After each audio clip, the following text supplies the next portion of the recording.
Mi familia tiene una tradición. Todos, sin importar su género, deben ocultar su identidad y nunca revelar sus antecedentes familiares. Solo el primer descendiente en concebir un hijo se gana el derecho de regresar a casa y hacerse cargo del negocio familiar. Fui la primera de toda la familia en quedar embarazada. En el momento en que me enteré, estaba tan emocionada que corrí a casa sin siquiera ponerme el abrigo. Con este hijo, por fin podría dejar de ocultar nuestra verdadera situación a mi esposo, Ethan Moore. Pero cuando llegué a casa y abrí la puerta, encontré a mi esposo abrazando a otra mujer en el sofá. Ethan sostuvo a la mujer muy de cerca a él y me miró. Blair ha vuelto. Divorciémonos. Volví a guardarme la prueba de embarazo en el bolsillo. El acuerdo de divorcio está sobre la mesa. Hay un bolígrafo al lado. El tono de Ethan era monótono. Blair se arregló la ropa lentamente, con el rostro mostrando una actitud muy desafiante. Me acerqué y tomé el acuerdo. 3 páginas, densamente escritas. La casa es para Ethan. Las acciones de la empresa son para Ethan. Los ahorros son para Ethan. El coche es para Ethan. Yo no recibo nada. ¿Me voy sin nada? Ethan finalmente me miró.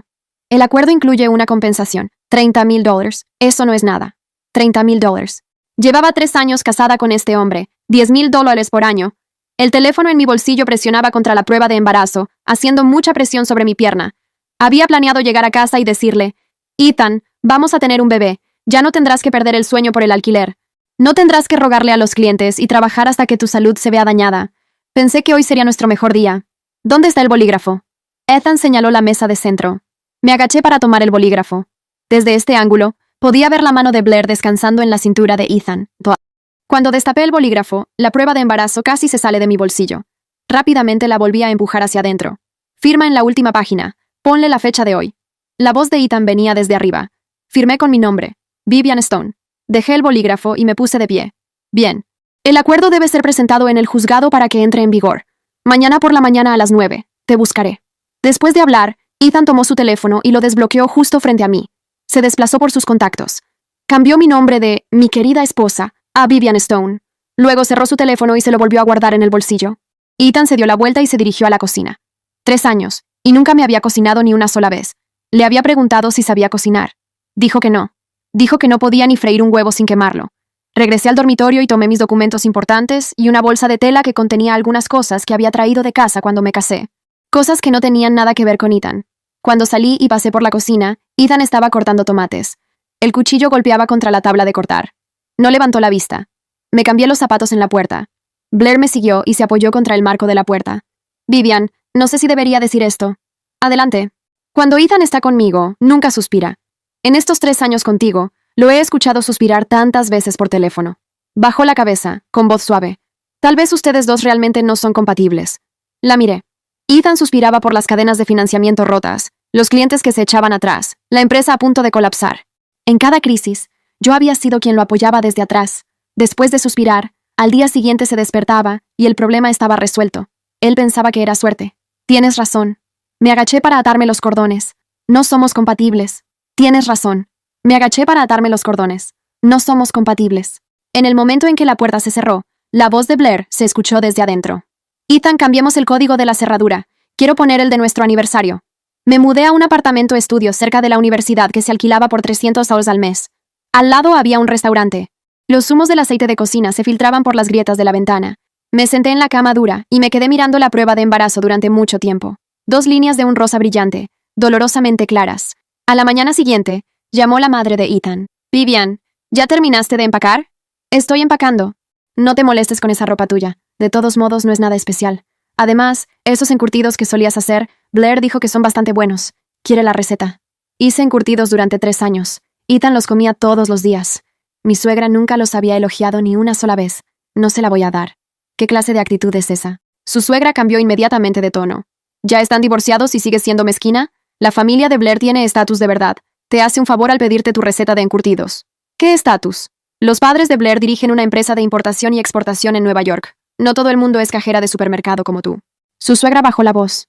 Vivian, seré honesta contigo. Para empezar, nunca estuve realmente satisfecha cuando Ethan se casó contigo. No le voy a dar la receta de encurtidos. ¿Tienes algo más que pedir? Mi suegra colgó enfadada. Media hora después, Ethan me envió un mensaje. Mi mamá dice que tuviste una mala actitud. Ya estamos divorciados. No hagas esto más feo de lo necesario. No respondí. Puse mi teléfono boca abajo sobre la cama y me toqué el estómago. En 3 meses, se me empezaría a notar.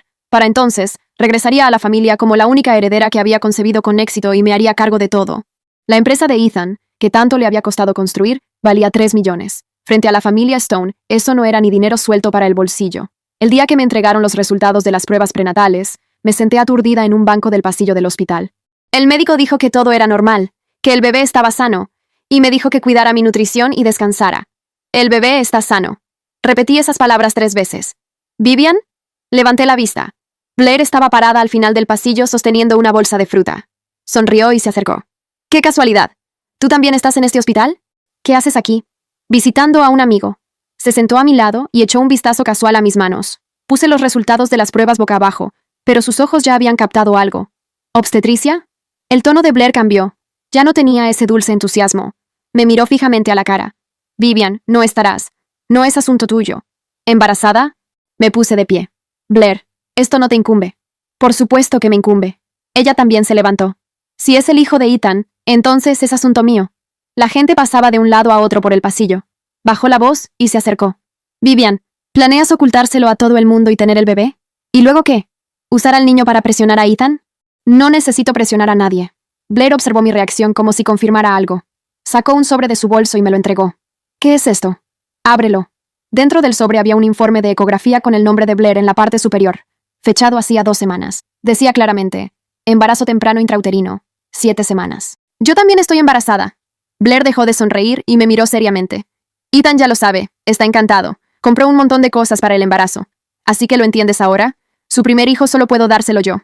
Me quedé mirando aquel informe de la ecografía. 7 semanas de embarazo. Blair apenas había regresado al país ayer. Hace 7 semanas ella estaba en el extranjero, pero esta ecografía tenía el sello del Hospital Materno Infantil de la ciudad. Las fechas no cuadraban, pero no dije nada. Ahora no era el momento de desenmascararla. Piénsalo. Blair me dio unas palmaditas en el hombro. Antes de que las cosas se pongan feas. Se dio la vuelta y se fue. Apreté aquel informe de ecografía. Dices que también estás embarazada. Hace 7 semanas estabas en el extranjero, pero la ecografía tiene el sello de esta ciudad. Blair, ¿qué diablos estás planeando? Al día siguiente a las 10 a.m., Ethan apareció en la puerta de mi apartamento estudio. Lo sé.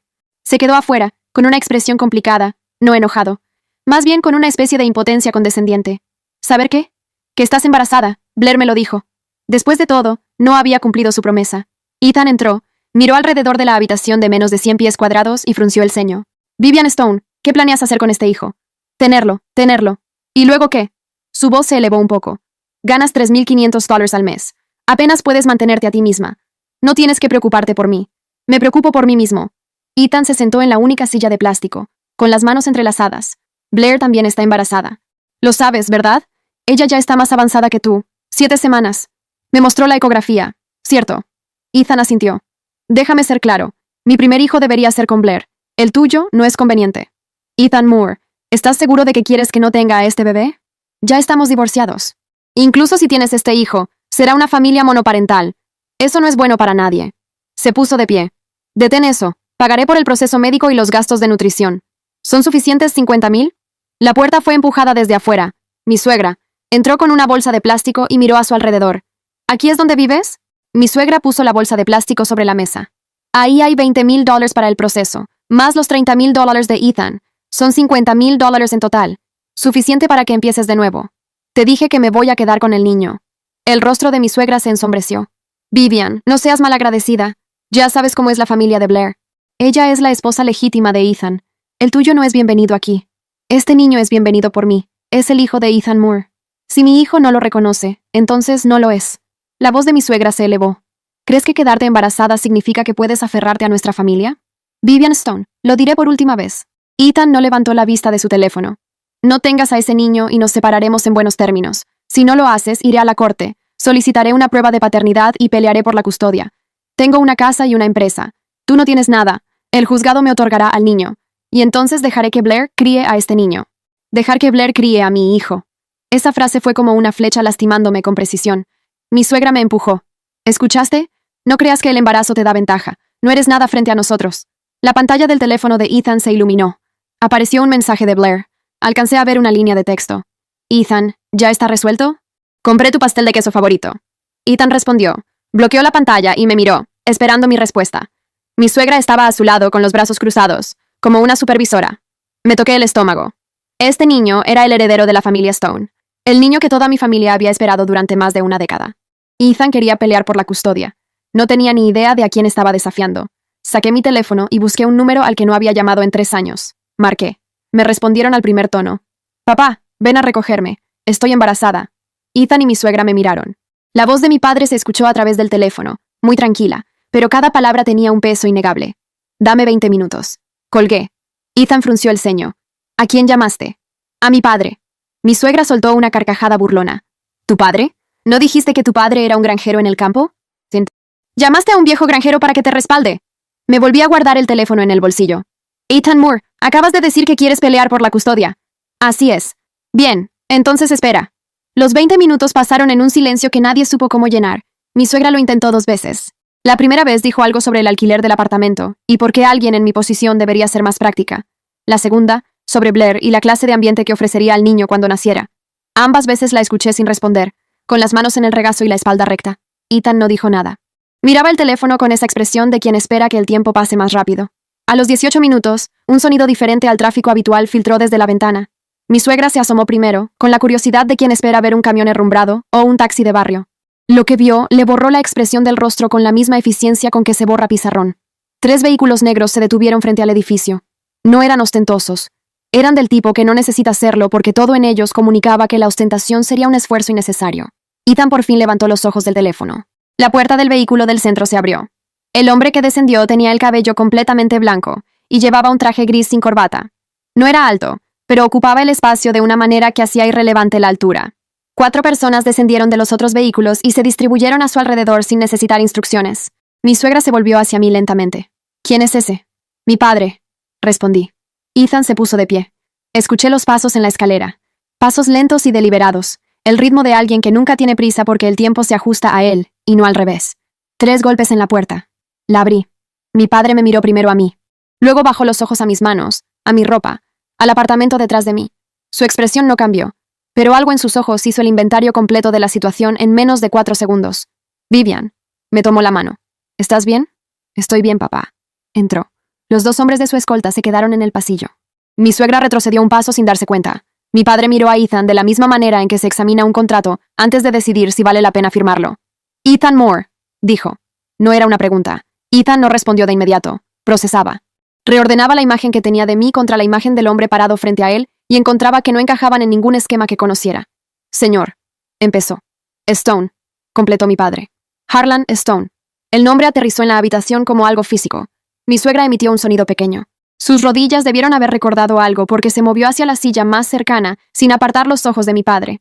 Ethan palideció de una forma específica que reconocí. Era el mismo color que se ponía cuando una cadena de financiamiento colapsaba o cuando un cliente retiraba una inversión importante. El color de quien acaba de entender que cometió un error de cálculo del que no tiene forma simple de salir. Harlan Stone, repitió en voz casi inaudible. De Stone Capital. Entre otras cosas, dijo mi padre con calma. Stone Capital. 12 años en el mercado. Presencia en 4 países. La empresa que Ethan había mencionado 2 veces como referente inalcanzable cuando hablaba de a dónde quería llegar. La empresa cuyo nombre aparecía en los informes de inversión que yo había visto sobre su escritorio en los 3 años que vivimos juntos. Esa empresa era de mi familia. Mi padre tomó la única silla libre y se sentó. Cruzó las manos sobre la rodilla. Entiendo que quieres pelear por la custodia de mi nieto, dijo. Ethan abrió la boca. Siéntate, Ethan Moore, dijo mi padre, con el mismo tono con que alguien le pide a un empleado que tome asiento durante una revisión de desempeño. Esta conversación será más productiva si todos estamos cómodos. Ethan se sentó. Mi suegra encontró la voz antes que su hijo. Señor Stone, yo no sabía. Vivian nunca nos dijo. Lo sé, la interrumpió mi padre, sin hostilidad y sin calor. Era parte del acuerdo familiar. Vivian cumplió su parte de forma impecable. Me miró un momento. 3 años, más de lo que esperábamos. Papá, dije en voz baja. Tienes razón, volvió a Ethan. El punto. Vivian es la primera descendiente de la familia Stone en concebir un hijo desde hace 11 años. Lo que esto significa para nuestra familia es considerable. Lo que significa para usted también lo es. Ethan procesaba. Lo veía en la forma en que movía los dedos sobre la rodilla, su señal inequívoca de cálculo activo. El acuerdo de divorcio, dijo finalmente. Ya fue firmado, respondió mi padre. Legalmente válido. Vivian no está aquí a reclamar nada de lo que acordaron. Una pausa. Estoy aquí porque usted amenazó con iniciar un proceso de custodia sobre mi nieto futuro. Eso sí me incumbe. Ethan miró de reojo a su madre. Ella tenía la vista fija en el suelo. Blair también está embarazada, dijo Ethan. Sonó menos seguro que cuando lo había dicho antes. Como argumento que ya no tiene el mismo peso pero que se lanza de todas formas por inercia. Mi padre me miró. Se lo había contado en el coche, en los 3 minutos que tuve mientras subíamos las escaleras. La ecografía con fechas imposibles. Blair en el extranjero hace 7 semanas. El sello del hospital en una ciudad donde no estaba. La ecografía que le mostró a mi hija, dijo mi padre a Ethan, tiene fecha de hace 2 semanas, con sello del hospital materno-infantil de esta ciudad. Hizo una pausa mínima. Hace 7 semanas, según me informa Vivian, Blair estaba en el extranjero. Su pasaporte puede verificarlo. El registro de entrada al país puede verificarlo. Ethan quedó inmóvil. Eso no significa que... No significa nada todavía, concordó mi padre. Pero sí significa que antes de que usted haga cualquier movimiento legal, será conveniente verificar que el embarazo que está defendiendo sea lo que dice ser. El teléfono de Ethan vibró. Lo miró. El nombre de Blair iluminó la pantalla. La apagó sin contestar. Comentario del live. El padre llegó y el cuadro completo cambió en 4 minutos. Comentario del live. Stone Capital. Lo busqué. Es enorme. Comentario del live. Blair inventó el embarazo. Lo supe desde la ecografía. Mi suegra se puso de pie muy despacio, como alguien que necesita salir de una habitación antes de que le fallen las rodillas completamente. Voy a esperar afuera, dijo, con una voz que había perdido todo el tono de supervisora. Nadie le respondió. Salió. Quedamos mi padre, Ethan y yo. Mi padre me miró. ¿Tienes todo lo que necesitas aquí? Miré el apartamento de menos de 100 metros cuadrados. La cama dura. La ventana por donde entraba el olor a aceite del restaurante de al lado. La bolsa de tela con mis cosas en el rincón. Tengo todo lo que vine a buscar, respondí. Mi padre asintió lentamente. Luego miró a Ethan una última vez. En cuanto al proceso de custodia que mencionó, dijo, le recomiendo que consulte primero con su abogado. Después de eso, si decide continuar, nuestra área legal estará disponible para responder. Se puso de pie. Buenos días, Ethan Moore. Salió. Ethan y yo nos quedamos solos en el apartamento por primera vez desde que él había llegado. Afuera, se escucharon los pasos de mi padre en la escalera, regulares y sin prisa. Ethan me miró. No dijo nada. No había nada que decir que no empeorara la situación en la que acababa de entender que estaba. Agarré mi bolsa de tela y la puse sobre el hombro. Ethan, dije en la puerta. Levantó los ojos. Piensa mucho en lo que decides hacer a continuación. No lo dije como amenaza, lo dije como la verdad más práctica que podía ofrecerle. Porque la próxima conversación no la va a tener con mi padre, la va a tener con los abogados de mi padre. Salí al pasillo. La puerta se cerró sola detrás de mí. La casa de mi familia estaba a 40 minutos de la ciudad. No era lo que la mayoría de la gente imagina cuando dice casa de familia. Era una propiedad de 9 hectáreas con un edificio principal de 3 plantas que había sido ampliado gradualmente a lo largo de 4 generaciones. Mi bisabuelo había construido el primer ala. Mi abuelo había añadido la biblioteca. Mi padre construyó las oficinas en el ala norte, porque en la familia Stone la casa y el negocio nunca habían estado completamente separados. Cuando el coche entró por el camino principal, sentí algo que no había sentido en 3 años. No era alivio exactamente. Era más parecido a la sensación de que el aire pesa la cantidad correcta. Mi madre me esperaba en la entrada. No llorando. No con un discurso preparado.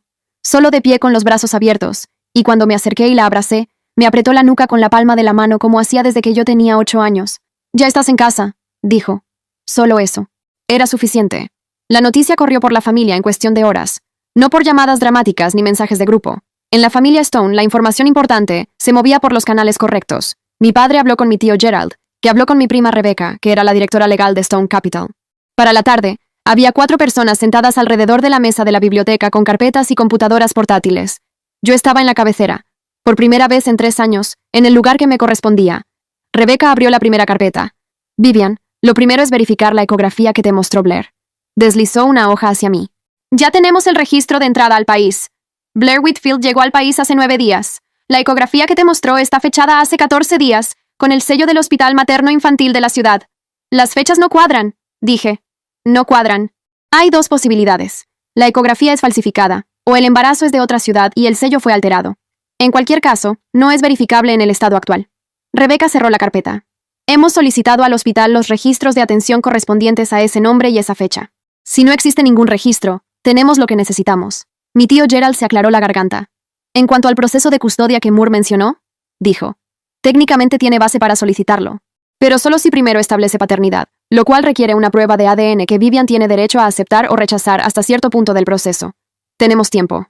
¿Cuánto tiempo? Pregunté. Suficiente para que establezcamos la posición de la familia antes de cualquier audiencia. Se recostó en la silla. Ethan Moore no sabe contra qué está peleando. Todavía cree que esto es una disputa de divorcio ordinaria. Mi padre, que había escuchado todo en silencio desde el sillón del rincón, habló por primera vez. No es solo la custodia lo que me preocupa. Todos lo miramos. Blair Whitfield. Los padres de Blair dirigen una empresa de importación y exportación en Nueva York, según le dijo la madre de Ethan a Vivian. Me miró. ¿Sabes si eso es verdad? No verifiqué nada en 3 años. Era parte de la tradición. Ya no lo es. Mi padre le hizo una señal a Gerald. Busca todo lo que puedas sobre los Whitfield. El aliado llegó al día siguiente de la forma menos esperada. Su nombre era Daniel Zhao, y era el contador principal de la empresa de Ethan. Lo conocí en el 2º año de matrimonio, en una cena de negocios donde Ethan me había pedido que asistiera como apoyo decorativo. Sus palabras. Daniel era meticuloso, callado, y tenía la costumbre de doblar las servilletas en triángulos perfectos mientras escuchaba conversaciones. Me llamó al teléfono familiar que había recuperado al llegar a casa. Vivian. Vaciló. No sé si esto es apropiado. Di lo que sea, respondí. Hay algo en los libros de la empresa de Moore que llevo meses sin poder cuadrar. Una cuenta de egresos que no corresponde a ningún proveedor registrado. Otra pausa. Hace 3 semanas, justo antes de que Blair llegara, se realizó una transferencia significativa desde esa cuenta. ¿Significativa cuánto? $180,000. A una cuenta en el extranjero cuyo titular no pude identificar por mis propios medios. Escribí el número en el papel frente a mí. Daniel, ¿por qué me llamas a mí? Silencio breve. Porque en 3 años, cada vez que la empresa tuvo un problema real, era usted quien lo resolvía sin que nadie se diera cuenta. Lo de los contratos de Linden. Lo del proveedor de Chen. La refinanciación del año pasado. Hice una pausa. Moore nunca lo supo, pero yo sí lo noté. Lo había notado. Ese era el tipo de hombre que Daniel Zhao era. Meticuloso, callado, y con la memoria perfecta de alguien que dobla servilletas en triángulos mientras escucha todo. Te voy a poner en contacto con nuestra área de análisis financiero. Dije. ¿Tienes los registros? Tengo copias de seguridad de todo. Bien, no hagas nada más por ahora. Espera mi llamada. Colgué y llamé a Rebecca. Esa noche, sola en mi antigua habitación, me senté en el borde de la cama con la mano en el estómago. 3 meses faltaban para que se notara. El bebé estaba sano. El médico lo había dicho y yo lo había repetido 3 veces en el pasillo del hospital, como si pudiera volverlo más real con la repetición. Miré la ventana. Afuera estaban los jardines que conocí de niña, las mismas luces del camino principal, el mismo cielo sin la contaminación lumínica de la ciudad. Pensé en Ethan en ese apartamento de estudios, en aquella silla de plástico, diciéndome que el niño no era conveniente. Pensé en Blair con la bolsa de fruta y la ecografía de fechas imposibles. Y pensé en algo que Ethan me había dicho en el primer año de matrimonio, una noche en que la empresa casi no sobrevivía el mes, y se quedó en la mesa de la cocina mirando los números hasta las 2 de la mañana. Yo le puse una taza de té al lado sin decir nada. Él la tomó sin levantar los ojos. Y más tarde, cuando creía que yo dormía, lo escuché decir en voz muy baja, solo para sí mismo: alguien en este cuarto tiene más cerebro que yo y lo disimula perfectamente. Nunca supe si se refería a sí mismo o a mí. Ahora lo sabía. Y también sabía que en aquel momento, 3 años atrás, en esa cocina a las 2 de la mañana con el té y los números rojos, yo había tomado la primera de las decisiones que me habían traído hasta aquí. No la decisión de casarme, la decisión de quedarme, de resolver las crisis sin que él lo supiera, de apuntalar una empresa que no era mía con recursos que no podía nombrar, porque las reglas de la familia Stone eran claras: ocultar la identidad, ocultar el origen, y esperar el momento en que ya no fuera necesario ocultarlos. Ese momento había llegado de la peor forma posible, pero había llegado. Saqué el teléfono y leí el último mensaje de Ethan, llegado 2 horas antes. 4 palabras. Necesitamos hablar. Mañana. Guardé el teléfono y apagué la luz. Mañana. Sí. Mañana hablaríamos. Pero para entonces, Rebecca ya tendría los registros del hospital. Daniel ya habría enviado los libros contables. Y yo ya sabría exactamente qué era la cuenta de $180,000 y a dónde había ido. Ethan pensaba que necesitábamos hablar. Lo que en realidad necesitaba era tiempo. Tiempo que yo controlaba y él no sabía que estaba corriendo. Rebecca me llamó a las 7:40 de la mañana. El hospital no tiene registro de Blair Whitfield en ninguna fecha del último mes. Su voz era la de alguien que ya sabía el resultado antes de hacer la llamada, y lo verificó de todas formas porque eso era lo correcto. No hay consulta, no hay ecografía, no hay nada. El sello que aparece en el documento que te mostró es real, pero fue aplicado a un formulario de otra paciente con los datos reemplazados. Es una falsificación básica. Cualquier perito en documentos puede confirmarlo en 20 minutos. Me quedé en silencio un momento. ¿Y los Whitfield? Ahí es donde se pone interesante. Se escuchó el sonido de páginas pasando. La empresa de importación y exportación existe, pero está registrada hace apenas 16 meses. Antes de eso, los padres de Blair Whitfield no tienen presencia comercial verificable en ningún registro de Nueva York ni del estado. Pausa. Y la cuenta de $180,000 que Daniel Zhao identificó en los libros de Moore tiene como destino final una cuenta en las Islas Caimán, cuya empresa titular fue registrada hace 18 meses, con un nombre distinto, pero el mismo número fiscal que la empresa de los Whitfield. Puse el teléfono en la mesa y lo puse en altavoz. Me quedé de pie frente a la ventana. Rebecca. Lo sé, dijo ella. Ethan Moore no trajo de vuelta a su exnovia. Somebody bought his way back into his life with money that may have been his own. Dilo en español para mi registro mental. Alguien usó a Blair para entrar en la empresa de Ethan, extrajo $180,000 y probablemente lleva 18 meses preparando algo. Con o sin el conocimiento de Ethan.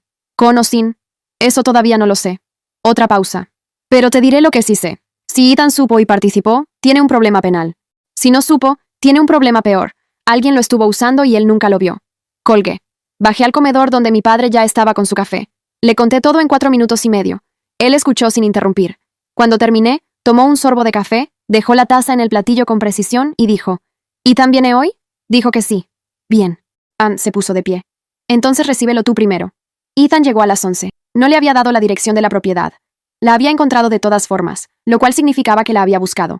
Eso era información también. Llegó en su propio coche, sin chofer. Solo. Bajó con esa expresión que yo había aprendido a distinguir del resto. No era la arrogancia habitual. Era la versión más contenida de Ethan, la que usaba cuando entraba a una reunión donde no controlaba todos los términos. Lo recibí en la sala de visitas del ala principal. No en la biblioteca donde habíamos trabajado la noche anterior. No en las oficinas. En la sala de visitas, que era formal y neutra, y no revelaba nada sobre cómo funcionaba la casa por dentro. Se sentó. Miró alrededor con esa evaluación rápida que hacía en todo espacio nuevo. No sabía que existía esto. No había razón para que lo supieras. 3 años, Vivian. 3 años. Confirmé. Silencio breve. Quiero retirar lo que dije ayer sobre el aborto, dijo. Derecho, sin preámbulos, lo cual era inusual en él cuando tenía que ceder algo. Fue una reacción, no lo pensé. Lo sé. Pero el tema de la custodia sigue siendo real. Si vas a tener a este niño, lo voy a tener. Entonces necesitamos un acuerdo. Algo que establezca términos desde el principio para que no haya disputas después. Se inclinó levemente. Sé que tu familia tiene recursos. No voy a pretender que el panorama es el mismo de ayer. Pero tampoco voy a renunciar a un hijo mío. Lo miré. Era la primera vez en 3 años que veía a Ethan Moore en una posición donde no controlaba la narrativa, y lo sabía, y donde, aún así, en lugar de retirarse, elegía quedarse en la mesa. Eso me decía algo sobre él que 3 años de matrimonio no habían terminado de confirmar. Ethan, dije, antes de hablar del niño, necesito preguntarte algo. Adelante. ¿Sabes de dónde salieron $180,000 de tu empresa hace 3 semanas? El cambio en su cara fue mínimo, pero estaba ahí. Una tensión pequeña alrededor de los ojos. Los dedos que dejaron de moverse sobre la rodilla. ¿Cómo sabes eso? ¿Lo sabías tú? Silencio. Lo descubrí hace 4 días, dijo finalmente. Cuando le pedí a mi contador que revisara los libros del trimestre, me dijo que había una transferencia que no reconocía. Pensé que era un error bancario. No es un error bancario. Deslicé la carpeta por la mesa. La había preparado esa mañana con lo que Rebecca y Daniel habían reunido. La cuenta de destino pertenece a una empresa constituida hace 18 meses, con el mismo número fiscal que la empresa que los padres de Blair registraron hace 16. Ethan abrió la carpeta. La leyó. Pasó las páginas una por una, con la concentración de alguien que está reconstruyendo una cronología que creía entender. Y la ecografía de Blair, añadí. El hospital no tiene registros de ella en ninguna fecha del mes pasado. El sello es real. El documento no. Ethan cerró la carpeta. Quedó en silencio por un tiempo que fue exactamente lo suficientemente largo para que yo entendiera que esto sí era nuevo para él. Que la ecografía falsa no formaba parte de algo que había construido junto a Blair. Era algo que Blair había construido para él. ¿Cuánto tiempo llevan los Whitfield en el país? Preguntó. 16 meses. El mismo mes en que Blair retomó contacto contigo. Ethan apoyó los codos en las rodillas. Se cubrió la boca con ambas manos por un momento, el gesto que hacía cuando procesaba cifras que no cuadraban. Me pidió que invirtiera, dijo en voz baja. Blair. Hace 2 meses. Dijo que su familia tenía un proyecto en Nueva York y que podía ofrecerme participación. Yo dije que lo pensaría. 180,000 salieron de tu cuenta 3 semanas después. No lo autoricé. Lo sé. Me miró. ¿Cómo lo sabes? Porque si lo hubieras autorizado, lo habrías registrado. Tú registras todo, Ethan, incluso cuando no conviene. Eso lo dejó en silencio de nuevo. Afuera de la sala, escuché pasos en el corredor. Mi padre, pasando hacia las oficinas con la regularidad de alguien que tiene su propio horario y no lo altera por visitas. No entró. No necesitaba hacerlo. Su presencia en la casa era argumento suficiente. Ethan, dije, lo que tienes ahora mismo es un problema que tiene 2 soluciones. La primera es que sigas adelante con todo lo que planeaste, incluyendo un proceso de custodia que vas a perder, y mientras tanto los Whitfield terminan de usar tu empresa para lo que sea que estaban planeando. Hice una pausa. La segunda es que hables con nuestro equipo legal hoy mismo, antes de que Blair sepa que sabes lo de la ecografía, y empezamos a desmontar esto desde adentro. Ethan me miró. ¿Por qué me das esta opción? Era la pregunta correcta. Porque el niño que voy a tener no necesita un padre arruinado por una estafa que no supo ver venir. Lo dije sin crueldad, como la verdad más simple que tenía disponible. Eso no le conviene a nadie. El silencio que siguió duró lo suficiente para que yo escuchara el reloj de péndulo del corredor dar los cuartos. ¿Con quién hablo? Preguntó. Con Rebecca Stone. Me puse de pie. Yo te la presento. Blair llegó a la propiedad 2 horas después, sin invitación. Lo supe porque el guardia de la entrada me avisó antes de abrirle el paso. Le dije que la dejara pasar. Quería verla llegar. La vi desde la ventana del segundo piso. Descendió del taxi con esa seguridad de quien cree que todavía está un paso adelante, con el bolso cuidadosamente elegido y el mismo entusiasmo calculado con que había aparecido en mi apartamento del hospital, sosteniendo una bolsa de fruta. Ethan estaba con Rebecca en la sala de trabajo cuando Blair entró a la sala de visitas, donde yo la esperaba. Se detuvo en la puerta. Hizo el inventario del espacio en 2 segundos. La silla donde yo estaba sentada. La carpeta sobre la mesa. La ausencia de Ethan. Vivian, qué sorpresa. Sonrió. ¿Dónde está Ethan? Ocupado. Señalé la silla frente a mí. Siéntate, Blair. Vaciló un momento. Luego se sentó con la postura de alguien que decide no mostrar que la situación la incomoda. ¿Qué casa tan extensa?, dijo mirando alrededor. Sí. Abrí la carpeta. 18 meses, dije. ¿Perdón? Llevas 18 meses preparando esto. La empresa de tus padres registrada hace 16. El regreso al país hace 9 días, con el tiempo suficiente para que la historia pareciera espontánea. La ecografía falsificada para presionarme en el hospital. Y los $180,000 que salieron de la empresa de Ethan hacia una cuenta conectada a tu familia. Hice una pausa. 18 meses es mucho tiempo para un plan que duró 9 días. El color de Blair no desapareció de golpe. Se fue despacio, parcela por parcela, como arena en la marea. No sé de qué estás hablando. El hospital tampoco tiene registro de ti. Le deslicé la hoja. No estás embarazada, Blair. Y ahora Ethan también lo sabe. Por primera vez desde que la conocí, Blair Whitfield no tuvo respuesta inmediata. Su boca se abrió levemente, procesando, buscando la salida de una trampa que no había visto cerrarse. Ethan me quiere a mí, dijo finalmente, con la desesperación de alguien que cambia de argumento porque todos los demás fallaron. Puede ser. No lo discutí. Pero ahora mismo está en la sala de al lado con nuestra área legal proporcionando toda la información que tiene sobre cómo el dinero salió de su empresa. La miré. Lo que hiciste es fraude, Blair. No divorcio, no drama sentimental. Fraude. La puerta de la sala de visitas se abrió. Rebecca entró seguida de un hombre que yo conocía vagamente como el fiscal de distrito con quien mi padre había trabajado en varios casos corporativos a lo largo de los años. Detrás de ellos, Ethan. Blair lo vio y su compostura terminó de deshacerse. Ethan, dijo. Él la miró. No con rabia. Con el agotamiento específico de alguien que acaba de entender que invirtió 9 días de su vida, su empresa y su matrimonio en algo que fue construido deliberadamente para usarlo. Hay un acuerdo sobre la mesa, dijo Rebecca sentándose. Si cooperas plenamente con la investigación sobre los movimientos de tu familia, el proceso penal puede limitarse considerablemente. Si no cooperas, avanzamos con lo que ya tenemos. Blair miró la carpeta. Miró a Rebecca. Miró a Ethan. Ethan no dijo nada. No la rescató. No buscó su mirada. Fue ese silencio de Ethan el que la convenció más que cualquier documento. Los detalles del proceso que siguió no me corresponden contarlos todos. Son legales, son largos, y en su mayoría ocurrieron sin que yo estuviera en la sala. Lo que sí puedo contar es esto. La empresa de los Whitfield llevaba 18 meses identificando empresas con finanzas frágiles y propietarios sin red de apoyo para extraer capital usando relaciones personales como vector de entrada. Ethan no había sido el único. Era el más reciente. Y con toda probabilidad habría sido el más lucrativo si Stone Capital no hubiera aparecido en el cuadro. Blair cooperó. La investigación avanzó. Lo que quedó fue un proceso civil que Ethan gestionó con el equipo de Rebecca durante los meses siguientes y que recuperó la mayor parte del capital extraído. Ethan apareció en la propiedad una última vez, 5 meses después. Mi vientre ya era visible. Había retomado funciones en Stone Capital a tiempo parcial, desde casa, con el tipo de trabajo que siempre había hecho pero ahora con mi nombre real firmado en los documentos. Lo recibí en el jardín porque era un día claro y porque la biblioteca me parecía demasiado formal para la conversación que yo sabía que venía. Se sentó en el banco de piedra frente a la fuente. Yo me quedé de pie porque estar de pie me resultaba más cómodo en ese trimestre. Lo de los encurtidos, dijo. Lo miré. Mi madre pidió la receta. Yo te mandé ese mensaje sobre la mala actitud. Se miró las manos. Lo pensé muchas veces después. Tú pasaste 3 años apuntalando mi empresa sin decirme nada. Y lo primero que hice cuando llegamos al acuerdo de divorcio fue mandarte un mensaje para quejarme de que no ibas a darle una receta a la mujer que estaba usando mi empresa para robarme. No lo sabías en ese momento. No. Pero sabía otras cosas que tampoco reconocí. Silencio. Vivian, ¿sabes cuántas veces en 3 años me pregunté cómo los problemas se resolvían solos? La cadena de Linden, el proveedor de Chen, la refinanciación. Cada vez que algo imposible se volvía posible sin que yo entendiera cómo. Levantó los ojos. Siempre asumí que era suerte. Lo sé. No era suerte. No. Quedó en silencio otro momento. ¿Cómo se llama?, preguntó. Todavía no lo sé. Me toqué el vientre. Estoy pensando. ¿Puedo saber cuándo nazca? Lo miré por un tiempo largo. Este hombre que había cambiado mi nombre en su teléfono de mi querida esposa a Vivian Stone en 30 segundos, que había firmado un acuerdo de divorcio sin preguntarme nada, que había dicho que el niño no era conveniente, y también el hombre que había elegido quedarse en la mesa cuando ya no controlaba los términos, que había proporcionado toda la información disponible sin negociar, que había llegado solo a una propiedad que debió hacerle entender en 4 segundos que había subestimado cada variable. Sí, dije. Te aviso cuando nazca.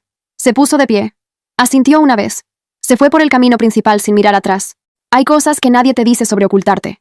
Te dicen la razón, la tradición, la prueba, el momento en que ya no necesitas esconderte.